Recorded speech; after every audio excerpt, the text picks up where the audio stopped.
ओम नमो भगवते वासुदेवाय। श्रीमद्भागवत महापुराण चौथा स्कंद पहला अध्याय। सती का दक्ष प्रजापति के यज्ञ में तन त्याग करना और पार्वती नाम से हिमाचल पर्वत के यहाँ जन्म लेना और ध्रुव भक्त व राजा पृथु की कथा। पहला अध्याय। अत्रि मुनि का उत्पन्न होना और तप करना। अत्रि मुनि के यहाँ चंद्रमा दत्तात्रेय और दुर्वासा का जन्म लेना। नर नारायण गिरापति व्यासदेव शुकदेव बार बार विनवो तुम्हें अहोरो विघन बुद्धि देव। मैत्रेय ईश्वर ने कहा, हे विदुर, अब हम संसार उत्पन्न होने का हाल कहते हैं, सुनो। ब्रह्मा जी से मरीचि नामक बेटा उत्पन्न हुआ। उसके कश्यप व कला नाम के 2 पुत्र उत्पन्न हुए। फिर उसके आगे बहुत संतान हुई, जिसका हाल छठे स्कंद में आवेगा। अब मैं स्वयंभू मनु की संतान का हाल कहता हूँ, सुनो। राजा स्वयंभू मनु के देवहूति आदि 3 कन्याएं और उतानपाद प्रियव्रत नाम के 2 बेटे हुए। देवहूति का विवाह कर्दम ऋषिवर से हुआ था, जिनके यहाँ कपिल देव जी भगवान ने अवतार लिया। उसका हाल मैं वर्णन कर चुका हूँ। अब अन्य दोनों बेटी का हाल सुनो। एक कन्या का विवाह दक्ष प्रजापति से और दूसरी बेटी का विवाह रुचि प्रजापति से स्वयंभू मनु ने कर दिया।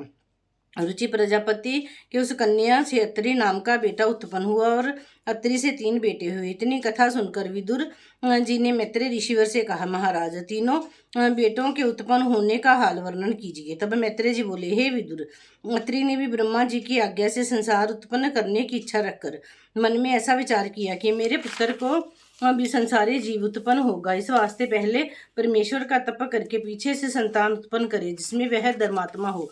ऐसा विचार कर अत्रि मुनि ने अपनी स्त्री अनसुईया समेत तप करना आरंभ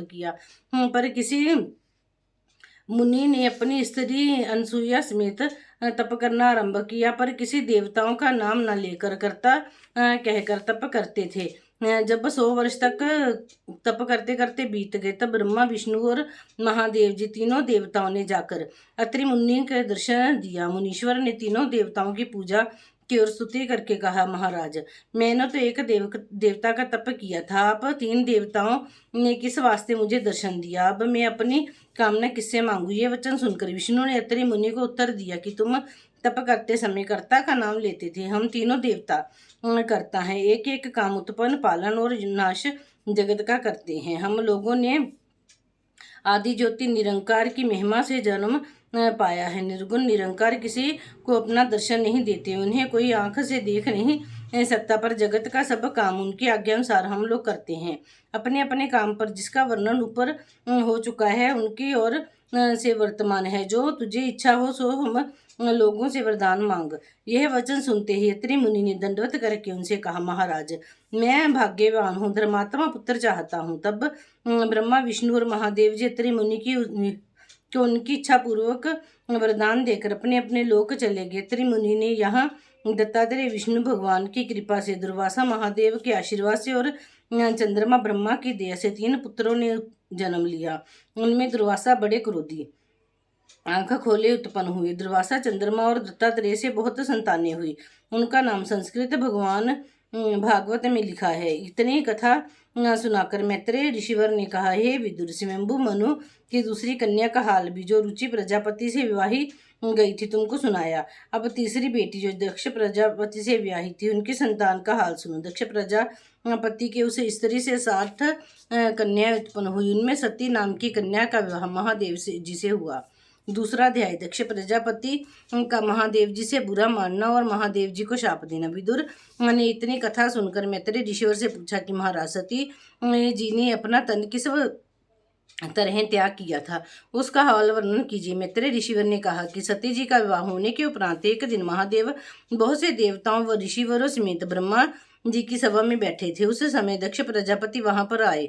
सबने उठकर उन्हें बड़े आदर से बैठाला।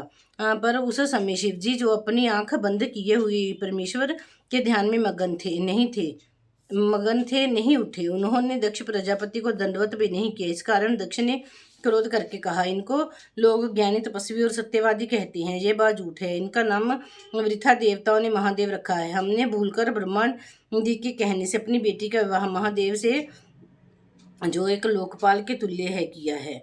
यह इस विवाह के योग्य नहीं थे। मेरी कन्या विवाहने से देवताओं ने इनकी प्रतिष्ठा अधिक हो गई। इन्हें ऐसा अभिमान उत्पन्न हुआ कि मेरे दामाद होकर मुझे दंडवत भी नहीं करते। मैंने महासुंदरी मृगलोचनी सती नाम की कन्या का विवाह भूतों के राजा महादेव के साथ, जो दिन रात शमशान पर बैठे रहते हैं, कर दिया। ये वैसा ही काम हुआ जिस तरह कोई मनुष्य शूद्र को वेद पढ़ावे। यह दुर्वचन कहने के उपरांत दक्ष प्रजापति ने उसी सभा में खड़े होकर ब्रह्मा आदि के देवता और ऋषिवरों के सामने शिवजी को ये शाप दिया कि आज से किसी यज्ञ में महादेव जी का भाग न लगाया जाए। शिवजी ने ऐसा शाप सुनकर कुछ उत्तर ना दिया। उसी तरह चुपचाप बीच परमेश्वर के ध्यान में बैठे रहे। जब दक्ष ऐसा शाप देकर अपने घर को चले गए, तब नंदीगण ने विचारा कि देखो, शिव शंकर भोलेनाथ हमारे स्वामी को बिना अपराध इस ब्राह्मण ने शाप दे दिया है, इसीलिए मैं ब्राह्मण को शाप दूंगा। ये विचार कर नंदीगण ने सब सभा वालों को सुनाकर कहा कि दक्ष, मैं तुझे और सब ब्राह्मणों को शाप देता हूँ कि ब्राह्मण लोग वेद पुराण पढ़ने पर भी अंतिम अवस्था का सोच ना रखेंगे और अपनी पूजा पाठ तप व जप का फल मनुष्यों के हाथ रुपया पैसा लेकर बेचेंगे। प्रणाम किए बिना ही सबको आशीष देंगे, सब जगह भोजन करेंगे, धर्म का विचार ना करेंगे। नंदीगण का ये शाप सुनकर भृगु ऋषिवर ने, जो उस सभा में बैठे थे, कहा कि हे नंदीगण, तुमने दक्ष प्रजापति के अपराध करने पर सब ब्राह्मणों को व्यर्थ शाप दिया, इसीलिए मैं भी महादेव के भक्त को शाप देता हूँ कि वे लोग परलोक का डर छोड़कर मद पिएंगे और अपने शरीर पर राख मलेंगे, कानों में बड़े बड़े छेद करावेंगे, महादेव जी के समान योगियों का वेश बनावेंगे, पूजा पाठ करने का फल उन्हें प्राप्त ना होगा। जब ये शाप हो चुका, तब दक्ष प्रजापति अपने स्थान को चले आए।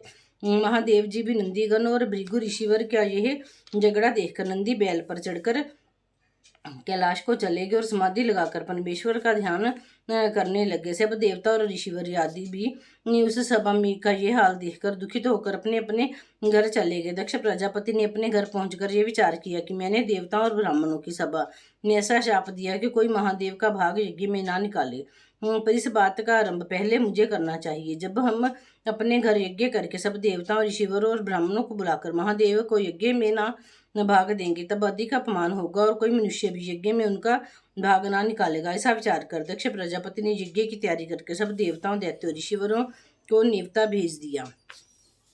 तीसरा अध्याय। सब देवता ऋषिवर और गंधर्वादी का अपने अपने विमानों पर चढ़कर दक्ष प्रजापति के यज्ञ में जाना और सती जी का कैलाश पर्वत पर से देखना। मैत्रेय जी बोले, हे विदुर जी, जब दक्ष प्रजापति ने न्योता भेजने से सब देवता दैत्य ऋषिवर मुनि ब्राह्मण गंधर्व और किन्नर आदि अपनी अपनी स्त्रियों समेत अच्छे अच्छे गहने व कपड़े पहनकर उत्तम उत्तम विमानों पर सवार होकर गाते बजाते उनके यज्ञ में न्योता करने चले, तब सती जी ने उनके जाने के शब्द सुनकर लोगों से पूछा कि आज आकाश मार्ग में भीड़ दिखाई देने का क्या कारण है। ये बात सुनकर महादेव जी के गण बोले, तुम्हारे पिता दक्ष प्रजापति के यहाँ यज्ञ है, इसीलिए सब देवता और ऋषिवर आदि अपनी अपनी स्त्रियों के समेत वहां न्योता करने जाते हैं। ऐसा सुनते ही सती जी ने उदास होकर मन में कहा कि मेरे बाप ने अपने यज्ञ में और लोगों को तो न्योता भेजा, पर मुझे और महादेव जी को ना बुलाकर मेरा अपमान किया है, तो कदाचित कामकाज की अधिकता में भूल गए होंगे। सो माता पिता गुरु व मित्र के घर बिना बुलाए भी जाना चाहिए, इसमें कुछ अपमान नहीं होता, इसीलिए वहां जाकर सबसे भेंट करके वह आनंद देखना उचित है। मेरे ना जाने से देवताओं की स्त्रियां वहां इकट्ठी होकर आपस में कहेंगी कि क्या कारण है जो दक्ष प्रजापति ने सती को नहीं बुलाया, इसमें हमारे माता पिता का अपमान है और मेरा भी मरते समय तक इस बात का पछतावा मन में रह जाएगा। ऐसा विचार कर सती ने महादेव जी से विनय किया कि हे महाप्रभु, मेरे पिता के यज्ञ में सब देवता आदि अपनी अपनी स्त्रियों को साथ लेकर न्योता करने जाते हैं, कदाचित मेरे माता पिता स्त्रियों को साथ लेकर न्योता करने जाते हैं, कदाचित मेरे माता पिता ने कामकाज की भीड़ में भूलकर आपको और मुझे नहीं बुलाया। वे मेरे पिता हैं, बिना बुलाए जाने में कुछ लज्जा नहीं है। वहाँ पर मेरी सब बहनें अपने अपने पति के साथ आवेंगी।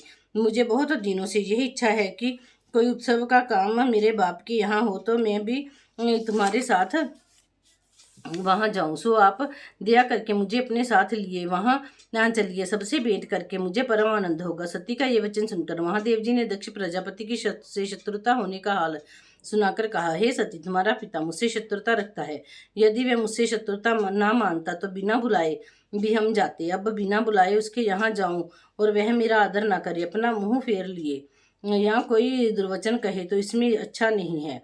क्योंकि तीर और तलवार के घाव मलम से भर जाया करते हैं, पर जिह्वा के घाव सो किसी के दुर्वचन कहने से कलेजे में पड़ जाते हैं, वे किसी तरह ही अच्छा नहीं होता, उसकी औषधि दुर्लभ है, इसीलिए मैं तुम्हारे पिता के यज्ञ में नहीं जाऊंगा। जब शिवजी ने जाना अंगीकार नहीं किया, तब सती जी विनय पूर्वक बोली कि आप नहीं जाते तो मुझको आज्ञा दीजिए, मुझे अपने माता पिता के घर बिना बुलाए जाने में कुछ लज्जा नहीं है। ये वचन सुनकर महादेव जी ने कहा, हे सती, दक्ष प्रजापति अपने राज्य व धन के मध्य में गर्वित हैं, मेरी शत्रुता से तुम्हारा भी अपमान करेंगे, तब तुम दुख पाओगी और तुम्हारा निरादर होने से मुझे भी क्रोध उत्पन्न होगा, इसीलिए तुम्हारा जाना भी किसी तरह उचित नहीं है। नारायण जी की इच्छा से सती ने उनके समझाने पर भी ना माना और फिर शिव जी से कहा कि मेरे ना जाने पर अपनी 60 बहनों के निकट मेरा अनादर होगा, वह लोग मुझको ताना मारेंगे, इसीलिए मेरे बिना गए नहीं बनता, मुझे आज्ञा दीजिए तो जल्दी जाऊं। शिवजी ने ऐसा वचन सुनकर मन में विचार किया कि सती ने आज तक कोई मेरा काम कोई मेरी आज्ञा के बिना नहीं किया था, आज यह जाने के वास्ते ऐसा हठ करती हैं और मेरा कहना नहीं मानती, इससे मालूम होता है कि वहां जाने में इसका कल्याण नहीं, होनहार प्रबल होता है, परमेश्वर की इच्छा में किसी का वश कुछ नहीं चलता। ऐसा विचार कर महादेव जी ने सती से कहा कि जो तुम्हारी इच्छा हो वही करो। बोलो मद्भागवत महापुराण की जय, श्री विष्णु भगवान की जय, श्री शंकर भगवान की जय।